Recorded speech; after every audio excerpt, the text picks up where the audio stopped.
Happy Wednesday, John. So, um, we talked kind of briefly on the phone about doing some topic videos, and I'm terribly unprepared for this one, so this is going to be real short and real bad, but hopefully we'll get the ball rolling. I wanted to talk about the Westphalian Peace Treaty, which I probably horribly mispronounced. The general ideas about sovereignty of the state and respecting international borders and that sort of thing kind of came out of this Peace Treaty, which was a European agreement. It was between the Holy Roman Empire, Spain, France, Sweden, and the Dutch Republic, which were kind of the big continental powers at the time. It was signed in 1648, so it gives you some perspective on how kind of recent it was, which is a little weird.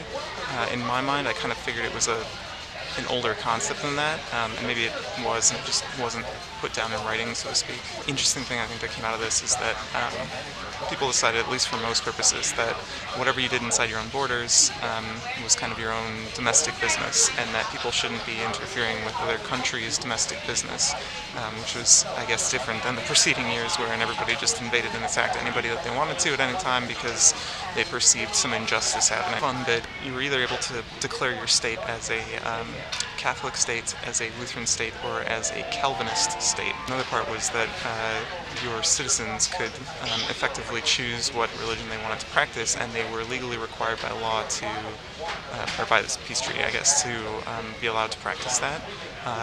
As far as I can tell, it was pretty much exclusively for Christian religions and not for any other religion, so obviously there's some issues with that.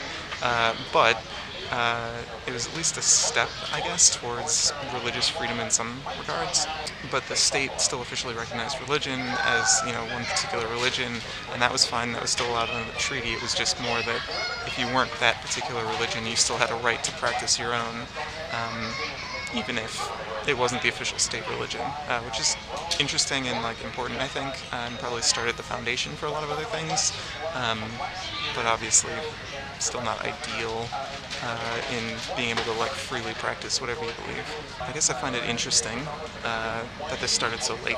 I thought it was an earlier concept, and it's curious because it started out with this intention of you don't get to interfere, and that's interesting, but it obviously quickly devolved. Lots of people still had wars, lots of people still invaded each other, there were lots of territorial disputes, so just because it came into being and was agreed upon and then later enacted into various forms in international law doesn't necessarily mean that it means a whole lot.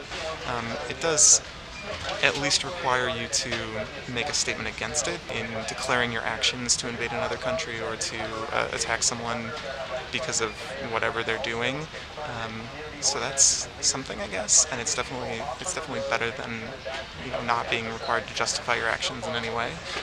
But it's still, there's very little enforcement, I guess, behind it even to this day, right? If you look at, the United States can basically do whatever it wants in foreign policy, and there's very little that the rest of the world does to react to that, besides kind of yell at us, which is unfortunate because it means that a lot of those decisions are made with that in mind, and they don't carry the same weight necessarily that they should, at least in a lot of cases.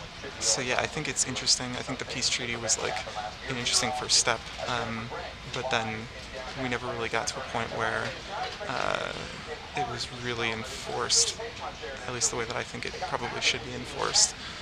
And there's all sorts of other interesting questions that come out of this, what do you do when you have, a Hitler, right? What is the obligation to the rest of the world? Is it just defense of their own borders? Is it, total isolationist? Or is it to try to save groups of people from being executed, right? What is the best course of action there? And I'm sure there's as many answers as there are people, but it's an interesting thought experiment, at least, and something that would be great to get your opinion on.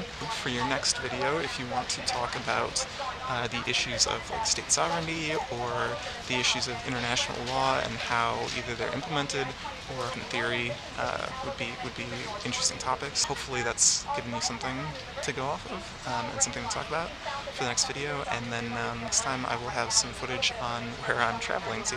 Hopefully this gets you started and gives you something to think about. See you in a week. Bye.